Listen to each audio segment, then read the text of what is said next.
Hello दोस्तों, आज के इस वीडियो पर मैं आप लोगों को जितना भी क्वेश्चन था इंपॉर्टेंट आप लोगों ने क्वेश्चन कमेंट किया था, मतलब यूट्यूब के माध्यम से, वीडियो के माध्यम से, तो आज वो सबका जवाब हम लोग सर के माध्यम से लेने की कोशिश करेंगे। और वो सब चीज दोस्तों मैं YT स्टूडियो के हिसाब से ही लूंगा जो आप लोगों ने मेरे वीडियो पर जहाँ जाकर मतलब जितना भी इंपॉर्टेंट क्वेश्चन किया सिर्फ उसी का जवाब लेने की हम लोग कोशिश करेंगे। तो सर थोड़ा सा कष्ट कीजिएगा। तो सर ये जैसे बहुत लोग रहते हैं कि 40 साल की उम्र के लगभग रहते हैं, तो उन लोगों को क्या हेयर ट्रांसप्लांट कराना चाहिए? देखिए, हेयर ट्रांसप्लांट की आप अगर मुझे मेडिकली पूछेंगे तो कोई उम्र नहीं है जी। हेयर ट्रांसप्लांट एक यंग एज का बच्चा जिसकी उम्र 20 से 22 साल हो वो भी करवा सकता है, और एक बुजुर्ग व्यक्ति जो 65-70 अगर मेडिकली फिट है तो वो भी करवा सकते हैं जी सर। बशर्त है कि आपका डोनर एरिया अच्छा होना चाहिए और आप मेडिकली फिट होने चाहिए, बस। बाकी ऐसा अदरवाइज कोई प्रॉब्लम नहीं जाता है ट्रांसप्लांट कराने, जैसे 40 साल का तो मैंने खुद व्यक्तिगत रूप से 65 प्लस पेशेंट 5-6 लोगों का ट्रांसप्लांट किया जिनके रिजल्ट बहुत अच्छे हैं। थोड़ा समय लगता है उनके रिजल्ट में, साल भर से ऊपर का समय लग जाता है, लेकिन रिजल्ट अच्छे आते हैं। समय की कोई उम्र की कोई बाध्यता नहीं होती है ट्रांसप्लांट में जी सर। तो यहाँ पर सर का कहना है जैसे अगर 40 साल प्लस आप लोगों का अगर उम्र हो रहा है तो भी आप लोग हेयर ट्रांसप्लांट करा सकते हो। हाँ, लेकिन जैसे बहुत लोगों का खून ताजा रहता है, मान के चलो 18 साल से लगभग 25 साल की उम्र में, तो इसमें थोड़ा रिजल्ट फास्ट निकलता है, मतलब जल्दी आ जाता है, रिजल्ट देखने को मिल जाता है। और जहाँ 40 साल प्लस आप लोगों की उम्र है तो थोड़ा सा स्लो आप लोगों को रिजल्ट देखने को मिलता है, ये डॉक्टर सर का कहना है। और सर ये एक और क्वेश्चन है, जैसे बहुत लोगों क्या रहता है बाल झड़ चुका रहता है, तो क्या उन लोगों का जैसे तरह तरह का मैं देखा हूँ यूट्यूब चैनल सोशल मीडिया के माध्यम से कि ये तेल लगाओ तो जैसे आदिवासी हेयर ऑयल रहता है, तो ये सब से मतलब बाल उग जाता है क्या? देखिए, मैं एकदम आपको एक नियम बताता हूँ जिससे आप डिसाइड कर सकते हैं कि आपको हेयर ट्रांसप्लांट कराना चाहिए या कोई और ट्रीटमेंट लेना चाहिए। अगर आपका जो बॉल्ड एरिया है वो चमक रहा है बिल्कुल अंडर लाइट, तो ये आप समझ जाइए कि वहाँ पे जो बालों की जड़ है वो डेड हो चुकी है। और हम कोई भी ट्रीटमेंट करते हैं, चाहे हम मिनॉक्सिडिल ले लें या फिनिस्ट्राइड ले लें या कोई तेल वगैरह, ये सब जाके जड़ पे असर करते हैं। अगर वहां पे जड़ ही नहीं है तो ये असर किस पे करेंगे? मतलब जैसे है कि जमीन में बीज ही नहीं है और आप उसमें खाद डालते रहिए तो क्या पौधा उगेगा? नहीं उगेगा। तो ऐसा पोजीशन जब आ जाए, जब आपका स्कैल्प चमकने लगे, मतलब वहां जड़ नहीं है, वहां पे सिर्फ और सिर्फ हेयर ट्रांसप्लांट ही नए बाल आपको उगा के दे सकता है, बस। कहने का मतलब ये दोस्तों सीधी सी बात है कि अगर वहां पर जड़ नहीं है तो आपका बाल नहीं कर आने वाला, चाहे कुछ भी तेल लगाया, मिनॉक्सिडिल लगाया, PRP कराया, GFC कराओ, जो भी चीज है। इस फील्ड में मैं भी हूँ तो बता रहा हूँ, क्योंकि लगातार मैं भी वीडियो बना रहा हूँ, आप लोगों के साथ शेयर कर रहा हूँ। तो यहाँ पर जहाँ अगर जड़ है तभी ये सब मिनॉक्सिडिल लगाओगे तो असर करेगा। अगर आदिवासी हेयर ऑयल अगर इफेक्ट करता होगा तब जाकर दोस्तों उस पर भी आप लोगों को असर देखने को मिलेगा। अदरवाइज मेरे एक्सपीरियंस से पूछोगे तो ऐसे बहुत सारे सब्सक्राइबर भाई है जिन्होंने बताया कि यूज तो किया है लेकिन अभी तक उसको असर देखने को नहीं मिला है। मतलब पहले भी उसका बाल झड़ता था और अभी भी उसका बाल झड़ रहा है। तो जितना ज्यादा हो सके डॉक्टर के गाइडलाइन में आकर अपना ट्रीटमेंट वगैरह कराओ और अपना जो भी बाल है उसको सेफ मतलब अपने पास रखो, जिससे कि आपका बाल दोबारा न झड़े।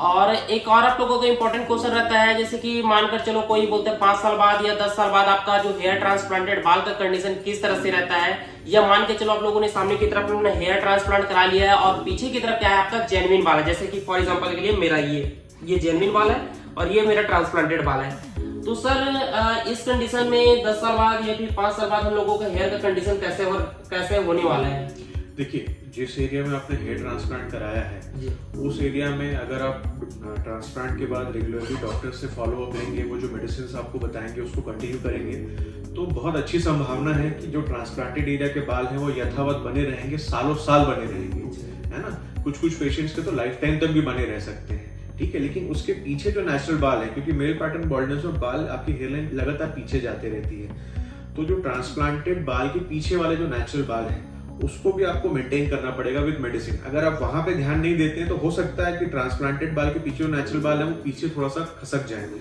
डिसीड हो जाए, तो ट्रांसप्लांटेड बाल और नेचुरल बाल के बीच में एक गैप आ जाएगा, वहां पे आपको एक फॉलो अप सर्जरी हो सकता है करानी पड़े।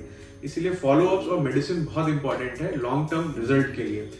और जहां तक अगर रिजल्ट की बात आप करें तो लोगों को डाउट होता है कि हेयर ट्रांसप्लांट का रिजल्ट कितने साल चलेगा, कैसे चलेगा। तो मैं आपको बता दूं, हेयर ट्रांसप्लांट का रिजल्ट हो सकता है 5-6 साल में कम होना चालू हो जाए, हो सकता है आपके जीवन भर वैसा का वैसा बना रहे। टोटली डिपेंड करता है आप मेडिसिन या जो डॉक्टर्स के इंस्ट्रक्शन है उसको कितना फॉलो करते हैं और आपकी स्वयं की व्यक्तिगत हेल्थ कैसी है। आप अभी हेल्दी है लेकिन 10 साल बाद मान लीजिए आपको शुगर हो जाता है या कुछ हो जाता है, तो डेफिनेटली आपके ट्रांसप्लांटेड बाल भी थोड़े बहुत तो कम होंगे, क्योंकि वो बीमारी उसको प्रभावित करेगी।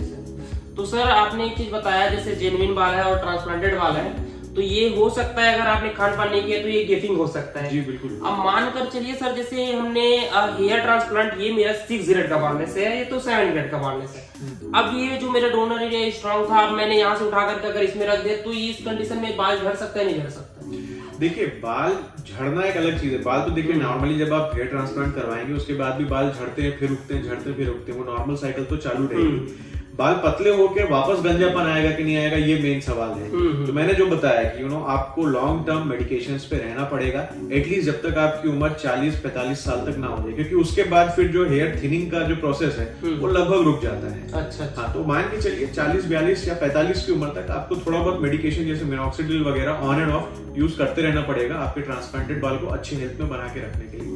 तो यहाँ पर दोस्तों एक चीज मेरे को मतलब नया सुनने को मिला कि अगर 40 साल तक अगर आपने इसको मेंटेन कर लिया तो फिर उधर आप लोगों को ये सब चीज में मेंटेन करने का जरूरत ही नहीं पड़ेगा, बोल रहे हैं। अब ये अब एक्सपीरियंस के हिसाब से पता चलेगा। फिलहाल तो अभी मेरे को लगभग 1 साल 5 मंथ ही कंप्लीट हुआ है। अब इसके अकॉर्डिंग अभी तक मेरा एक्सपीरियंस बोला जाए तो झड़ता है, उगता है बाल, झड़ता है, उगता है, इस तरह से चलता है प्रोसेस। तो ये सब मेरे लिए नॉर्मल है। और सर ये एक क्वेश्चन और जनरली देखा जाता है, मैं देखता हूँ क्वेश्चन आता है कि क्या क्या बीमारी हो सकता है जिसके कारण बाल झड़ सकते हैं? चलिए, ये बढ़िया सवाल आपने पूछा। देखिए, जो कॉमनली जिस कारण से गंजापन होता है या बाल झड़ते हैं, तो मोस्ट कॉमन है आपका बीमारी जैसे मलेरिया हो गया, डेंगू हो गया, चिकनगुनिया, टाइफाइड, ये जो नॉर्मल बीमारियां आपको आपस में आसपास देखने मिलती है, ऐसा है। इसके अलावा अगर डायबिटीज है मरीज को तो डेफिनेटली उसकी वजह से भी आपको गंजापन थोड़ा बहुत आता है। और जो लेटेस्ट है वो है कोविड के बाद से मैं ऐसा मानूंगा कि जो व्यक्ति कोविड से प्रभावित है, लगभग 90% पेशेंट को कुछ ना कुछ हेयर प्रॉब्लम डेफिनेटली होगा ही होगा, है ना। इसके अलावा और छोटी मोटी बीमारियां हैं जो थोड़ी सी अनकॉमन है, जैसे किसी को अगर कैंसर वगैरह हो गया तो उसकी वजह से आपको गंजापन वगैरह हो सकता है। लेकिन कॉमनली जो मैंने आपको 4-5 बीमारी बताई, ये तो बिल्कुल आपके बालों को प्रभावित करती है। तभी सर मेरा भी बीच में तबीयत खराब चला तो मेरा भी हेयर लॉस। बिल्कुल, नॉर्मली आप वायरल फीवर भी अगर आपको होता है तो वायरल फीवर आपको देखिए गंजापन तो नहीं देगा, लेकिन हाँ हेयर लॉस आपको अगले 5 से 6 महीने तक वो दे सकता है। बाल झड़ेंगे, बहुत ज्यादा झड़ेंगे ऐसा लगेगा आपको। लेकिन अगर आपने हेल्दी खाना वगैरह खाया है और अच्छे से मेंटेन कर रहे हैं तो वो सारे बाल 6-7 महीने में वापस रिटर्न आ जाते हैं। अब सर जैसे मानकर चलो हम लोगों को तबीयत खराब है, अब तबीयत खराब होने के बाद बात कर चलो कुछ बाल झड़ गया, अब वो बाल अगर विदाउट मेडिसिन वगैरह ऐसे अपना हेल्थ अगर मानकर चलो स्वस्थ हो गया तो वो बाल आपका रिकवर हो सकते हैं? नहीं, देखिए हो सकता है, अगर आप हेल्दी हैं और डाइट वगैरह आपकी अच्छी है तो रिकवरी हो सकती है। लेकिन अगर 6 महीने के बाद भी आपको ऐसा लगता है कि मेरे बाल वापस नहीं आ रहे हैं या 6 महीने के बाद भी हेयर लॉस कंटिन्यू हो रहा है तो आपको फिर तुरंत डॉक्टर को दिखाना चाहिए, फिर आपको मेडिसिन की जरूरत पड़ेगी। जी सर, तो यहाँ पर कहने का मतलब ये दोस्तों, मानकर चलो आपका तबीयत खराब हुआ, हेयर लॉस हुआ, अगर उसके बाद क्या हुआ आपका स्वस्थ हो गए, उसके बाद आपका बाल फिर से उगने स्टार्ट हो जाएगा। अगर 3 मंथ या 4 मंथ बाद अगर वो बाल निकल कर नहीं आता तब जाकर आपको एक ट्रीटमेंट कराने की जरूरत पड़ेगा डॉक्टर के जरिए। वो होगा सिर्फ किसी भी अपने एक्सपर्ट डॉक्टर को दिखा सकते हो, तब जाकर ये सब चीज प्रॉब्लम आप लोगों का सॉल्व होगा। और जैसे मेरे से आप लोग डायरेक्टली पूछते दोस्तों तो मैं भी यहाँ पर आप लोगों को कुछ नहीं कर सकता, क्योंकि बाल झड़ने का रीजन भी तरह तरह का है और आपके बॉडी में क्या है कैसा वो सब चीज डॉक्टर ही बता सकता है, मैं नहीं बता सकता। एक मैं आप लोग पूछोगे कि भाई कौन सा क्लिनिक जाना चाहिए, कहाँ पर कौन सा क्लिनिक पास पड़ेगा, ये सब चीज मैं बता सकता हूँ आप लोगों को। और सर एक मोस्ट इंपॉर्टेंट क्वेश्चन था कि मैं देखा हूँ यूट्यूब में जनरली बहुत लोगों ने सस्ते में अपने हेयर ट्रांसप्लांट कराया है, तो उन लोगों को क्या रहता है जो डोनर एरिया रहता है ना, तो उन लोगों को मान के चलो ये नीचे का मेरे को अभी तक सुना कि सेफ जोन है करके, तो बहुत हेयर ट्रांसप्लांट सर्जन लोग क्या करते हैं कि यहाँ से न निकालते थोड़ा सा ऊपर से भी निकाल देते हैं। तो क्या ये सेफ प्रोसेस है या फिर कुछ है? नहीं, देखिए ये अच्छा सवाल है। देखिए सेफ डोनर एरिया जो होता है वो मैं अगर आपको बताऊं तो जो दोनों कान के बीच का एरिया है वो, और ये जो साइड में टेम्पल एरिया है, यही आपका सेफ डोनर एरिया है।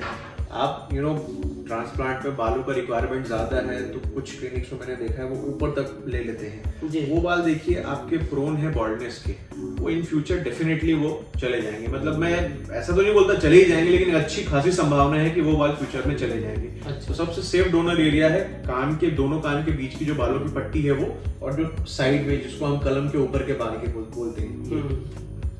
चलो ठीक है सर, मैं इसी में मतलब कंफ्यूजन था कि बहुत लोग क्या थे। मैं देखा हूँ ना सर, लगभग 10 केस ऐसा हुआ है जो कि मेरे को बताया उन लोगों ने कि कराने में तो बहुत ज्यादा सस्ते में करा लिया, लेकिन ऊपर से उसका ग्राफिंग को निकाल दिया। ठीक है, ये सारी चीजें आपसे क्वेश्चन पूछना चाहिए। सारी चीजें क्या होता है ना, विद एक्सपीरियंस वगैरह सर्जन चीजें सीखता है। डॉक्टर भी जब मेडिकल कॉलेज से बाहर आता है तो उसको कुछ जैसे जैसे वो आगे बढ़ता जाता है, केसेस करता जाता है, उसके एक्सपीरियंस बढ़ते जाते हैं और वो अपने एक्सपीरियंस से सीखता रहता है।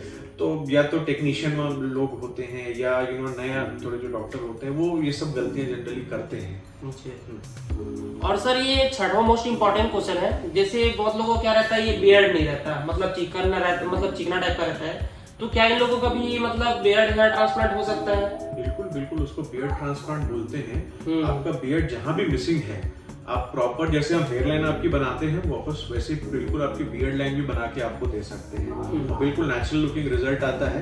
टाइम लगभग हेयर ट्रांसप्लांट के जितना ही लगता है, 6 महीने 7 महीने लग जाता है रिजल्ट आने में, लेकिन उसके बाद बिल्कुल नेचुरल बियर्ड आती है और जैसा शेप आप चाहें वैसे शेप की बियर्ड आती है। जी सर, मतलब दोस्तों यहाँ पर सर का कहने का मतलब है, अगर आप लोगों का बियर्ड वगैरह नहीं निकला होगा, आप लोगों का बिल्कुल अभी भी चिकना होगा, मतलब 24-25 साल या 30 साल के हो गए, अगर नहीं निकल रहे तो आप लोग बेफिक्र होकर अपना बियर्ड का हेयर ट्रांसप्लांट करा सकते हो। दोस्तों आप सबसे मेन इंपॉर्टेंट मोस्ट क्वेश्चन करने वाला हूँ, सर आपके यहाँ कौन कौन सा टेक्निक का यूज किया जाता है? देखिए हम अभी यहाँ पे सिर्फ FUE करते हैं। FUT में अब नहीं करता, पहले करता था, अब क्योंकि उसमें स्कारिंग वगैरह आता है तो उसको मैंने बंद कर दिया है। हम FUE कर रहे हैं पिछले लगभग 8-9 सालों से। और FUE में भी 2-3 अलग अलग टेक्निक्स होती है। एक तो नॉर्मल FUE होता है, एक IFUE होता है, एक बिग FUE होता है। तो ये FUE की अलग अलग टेक्निक्स हैं जिसमें अलग अलग इंस्ट्रूमेंट्स और जो स्लिट बनाने के तरीके यूज किए जाते हैं। रिजल्ट में भी और प्राइसिंग में भी सब में फर्क रहता है। तो सर ये तरह तरह का FUE बता रहे हो, और सर मैं एक चीज और सुनने को मिला है कि आप रियल टाइम FUE करके, तो ये टेक्निक भी आपके पास है या नहीं है? हम करते हैं रियल टाइम FUE। देखिए सबसे प्रीमियम है, मैं या बोलूँ सबसे महंगी FUE की टेक्निक है जिसमें रिजल्ट बहुत ही अच्छे आते हैं। उसमें ये होता है कि आपके डोनर एरिया से ग्राफ्ट निकल के तुरंत आपके ट्रांसप्लांट एरिया में लगा दिए जाते हैं। तो बॉडी से बाहर का जो ग्राफ्ट का टाइम रहता है वो बिल्कुल मिनिमल रहता है, एकदम कम रहता है। जी सर, उसको रियल FUE हम करते हैं यहाँ पर। तो दोस्तों ये चीज क्या होता है मैं बताऊं, बहुत जगह इसका नाम रहता है, कोई मतलब तरह तरह का है, क्या क्या बताऊं, बहुत सारा चीज सुनने को मिला है कि कोई बोलता है रियल टाइम FUE यहीं पर हो जाता है, बहुत लोग बोलते हैं BIG FUE करके। तो ये तरह तरह का दोस्तों इसका नाम मतलब करके रखे हुए हैं, लेकिन सर बता रहे हैं कि नहीं, ये वो जो BIG FUE बोल रहे हैं उससे भी थोड़ा एडवांस की तरफ है और इसका प्राइस थोड़ा सा इंक्रीज भी है बता रहे हैं, लेकिन अभी का ये लेटेस्ट है ऐसे करके भी बता रहे हैं। अब क्या है कैसा है, अभी तक का किसी का सर्जरी अभी सर तो किए होंगे, लेकिन बट मैं अभी उसको नहीं देखा हूँ प्रोसेस को, तो ये सुनने में आया था तो सर से पूछा हूँ। तो सर ये मतलब जनरली मतलब बहुत ही ज्यादा अच्छा टेक्निक है। देखिए इसमें क्या होता है, क्योंकि जो हम ग्राफ्ट निकालते हैं और इमीडिएटली उसको लगा देते हैं, तो ग्राफ्ट आपकी बॉडी से बाहर यानी उसका जो ब्लड सप्लाई है, क्योंकि हमने वहां से निकाला तो उसका ब्लड सप्लाई चला गया, फिर नई जगह पे डाला। इस नॉर्मली जो हम करते हैं उसमें 1-1.5-2 घंटे का डिफरेंस रहता है निकाल के लगाने में। रियल टाइम में क्या होता है, निकालते हैं और तुरंत लगाते हैं, तो उसका जो बॉडी के बाहर जो समय है जो ग्राफ्ट बिताता है वो बिल्कुल मिनिमम रहता है, मतलब कुछ सेकेंड्स या 1-2 मिनट का रहता है। तो उससे क्या है कि उसका जो ग्रोथ है वो बहुत अच्छा आता है।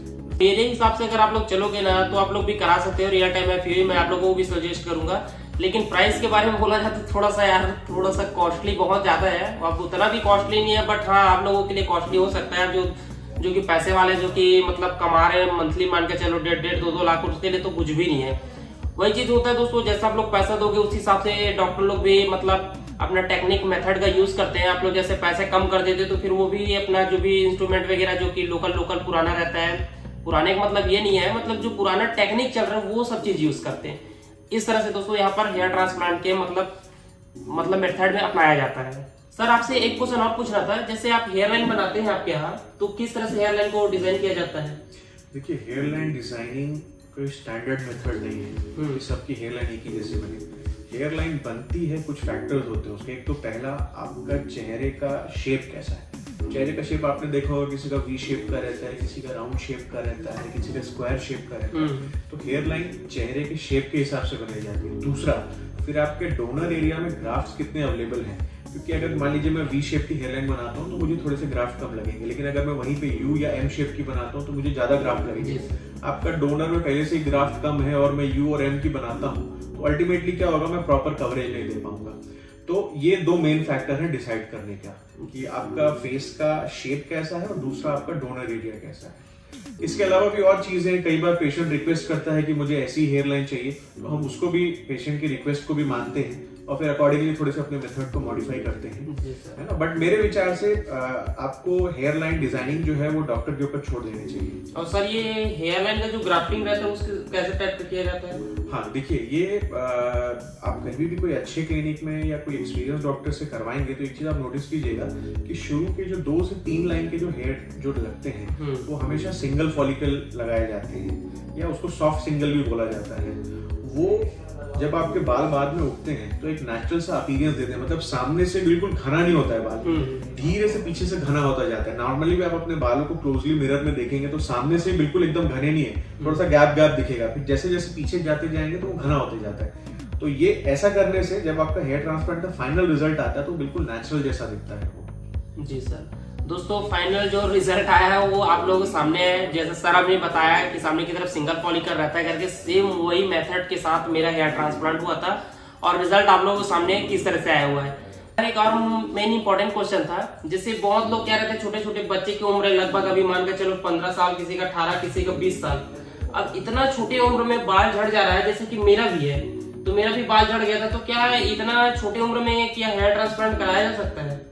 देखिए, मैंने आपको शुरू में बताया था हेयर ट्रांसप्लांट की ऐसा कोई उम्र नहीं है। हम मान के चलते हैं कि जो भी पेशेंट एडल्ट है, 18 से ऊपर है, वो हेयर ट्रांसप्लांट करा सकता है। लेकिन जनरली हम क्या है कि 20-25 साल की उम्र में पेशेंट को हेयर ट्रांसप्लांट अवॉइड करते हैं। उसका कारण है क्योंकि उस समय तक काफी सारे पेशेंट्स के बाल जो है with medicine and PRP recoverable होते हैं। लेकिन हालांकि है, मतलब महीने में 1-2 पेशेंट ऐसे रहते ही हैं जो 22-23 साल के हैं, लेकिन उनका बिल्कुल स्मूथ हो गया, मैंने जैसे बताया ना, लाइट के अंदर चमक रहा, वहाँ फॉलिकल्स डेड हो गए हैं, तो वहां पे हेयर ट्रांसप्लांट के अलावा और कोई ऑप्शन नहीं रह जाता। और हम उसको टाले कि नहीं, आप उम्र अभी आपकी 30 साल हो जाए तब आप करिएगा, तो ऐसा होता नहीं। कारण क्योंकि 22-23-24 साल ये ऐसी उम्र है जब लोग या तो कॉलेज में रहते हैं या नया नया जॉब या बिजनेस किए रहते हैं, उनका करियर जस्ट स्टार्ट हुआ रहता है और उस समय सर में बाल नहीं होते हैं तो वो बड़ा कॉन्फिडेंस उनका चला जाता है, पूरा गिर जाता है। हाँ, तो वो बड़ा अपने आप को थोड़ा सा लोगों से छुपने लगते हैं, अपने आप को पीछे करने लगते हैं। उस समय as a hair transplant doctor जब आप उनको रिजल्ट देखते हैं तो मैंने देखा है लोग डिप्रेशन से बाहर आ जाते हैं, उनकी लाइफ चेंज हो जाती है। तो उम्र कोई तकाजा नहीं है हेयर ट्रांसप्लांट के लिए, सिर्फ ये है कि यंग एज में अगर पीआरपी और मेडिसिन से रिकवरेबल है तो हम प्रायोरिटी उसको देते हैं, लेकिन अगर बॉल्ड है, नहीं हो सकता पीआरपी से मेडिसिन से, तो हम ट्रांसप्लांट करेंगे ही करेंगे, उसमें कोई दो राय नहीं। तो यहाँ पर दोस्तों आप लोगों को जो भी चीजें सर ने जो भी है क्लियर बता दिया, और जो जैसे सर बता रहे हैं सेम वही हालत मेरा था दोस्तों। पूरा जो स्किन था दोस्तों, जो मेरा माथा देख रहे हो ना, इसी तरह से मेरा चमकना स्टार्ट हो गया था। तब जाकर मैं सोचा कि यहाँ पर तरह तरह का, मतलब मैं पहले भी पैसा फंसा चुका था, मतलब ये तेल लगाओ, कुछ और करो, मिनॉक्सिडिल लगाओ। तो मिनॉक्सिडिल का भी एक लगाने का तरीका रहता है, तो उसके बारे में भी पता नहीं रहता है। वही चीज बोलते हैं ना, अगर मानकर चलो किसी चीज आविष्कार है तो वो एक अभिशाप भी रहता है। फॉर एग्जाम्पल के लिए एक मोबाइल का उदाहरण लूंगा मैं। अब इसको हम लोग कहेंगे तो एक वरदान भी है और एक अभिशाप। वरदान इस तरह से कि कहीं पर कहाँ भटक रहे तो तुरंत कॉल करेंगे तो पता चल जाता है कि हाँ यहाँ पर है, तो इससे हम जाकर मिल सकते हैं, दोस्त यार, भाई बहन कोई भी है। अब सेकंड, इसका अभिशाप कहाँ पर हो रहा है कि मतलब रात को जितना 12 बजे आप लोग समझ जाओ, जो भी एडल्ट कंटेंट वगैरह देखते हो, तो ये एक अभिशाप के रूप में भी इसको मान सकते हो। तो इस तरह से रहता है दोस्तों। इसी तरह से जो मिनॉक्सिडिल रहता है ना, अब उन लोग के बारे में किस तरह से उसको यूज करना है, कैसे अप्लाई करना है, कहाँ अप्लाई करना है, इसके बारे में आप लोगों को पता ही नहीं रहता, और आप लोग यूज करते हैं तो वो क्या करता है, आपको बाल उगाने की जगह और उल्टा झड़ा देता है। उसी तरह से दोस्तों मेरे साथ हुआ था। हालांकि 20-30 हजार रुपए ऐसे मैं फूक डाला था, तरह तरह का तेल, वो बोलता था आदिवासी वाला ये लगाओ, और कोई बोलता था जड़ी बूटी वाला लगाओ करके, तो मेरा भी कोई मतलब कुछ ऑप्शन ही नहीं दिखा, पैसा बस वेस्ट हुआ। तब जाकर लास्ट मेरा डिसीजन था कि हेयर ट्रांसप्लांट कराऊं। तो सर आपने इतना समय दिया उसके लिए दिल से बहुत बहुत धन्यवाद। धन्यवाद आपके सब्सक्राइबर्स को भी धन्यवाद। जी सर, और लास्ट में आप जाते जाते आप मेरे सब्सक्राइबर वाले लोगों को क्या बोलना चाहेंगे? देखिए, मैं बोलना चाहूँगा कि क्योंकि मैं एक हेयर ट्रांसप्लांट सर्जन हूँ, तो मैं हेयर ट्रांसप्लांट से रिलेटेड ही आपको कुछ सलाह दे सकता हूँ। जी सर। एक तो अपने बालों पे अपनी हेयर लाइन को हमेशा चेक करते रहिए। आपको ऐसा लग रहा है कि आपकी हेयर लाइन पीछे जा रही है और आपकी उम्र कम है, तो एट द अर्लीस्ट किसी न किसी डॉक्टर से जो हेयर ट्रांसप्लांट या हेयर मेडिसिन से डील करता है उनसे मिलिए। इसको निगलेक्ट मत कीजिए कि अभी तो थोड़ा बहुत पीछे गया, बाद में देखेंगे। और जैसा विक्रम ने बताया, आदिवासी तेल, ये वो, मैं किसी को क्रिटिसाइज नहीं कर रहा हूँ, लेकिन मैं मेडिकल डॉक्टर हूँ तो मैं बोलूंगा कि जितनी जल्दी आप मेडिकल अटेंशन लेंगे, मेडिकल ट्रीटमेंट लेंगे, उतना आप बाद में हेयर ट्रांसप्लांट वगैरह अवॉइड कर सकते हैं। ये तो फिर आखिरी उपाय हेयर ट्रांसप्लांट तो है ही है, उसके लिए तो खैर कुछ दो राय नहीं है। लेकिन आप अर्ली एज में सचेत होके ट्रीटमेंट लेंगे तो हो सकता है आप जो हेयर ट्रांसप्लांट आपका बच जाए, सिर्फ मेडिसिन से आप रिकवर हो जाए। तो थोड़ा सा अपने हेयर लाइन पे ध्यान दीजिए, और आपकी डाइट भी बहुत इंपॉर्टेंट है। डाइट पे भी ध्यान दीजिए, क्योंकि आप जो खाते हैं वो आपकी स्किन और बालों में रिफ्लेक्ट होता है। और तीसरा है कि नशे से बचिए। नशा आपके बालों का सबसे बड़ा दुश्मन है। जी सर। जी सर, इतना टाइम इसके लिए दिल से बहुत बहुत धन्यवाद।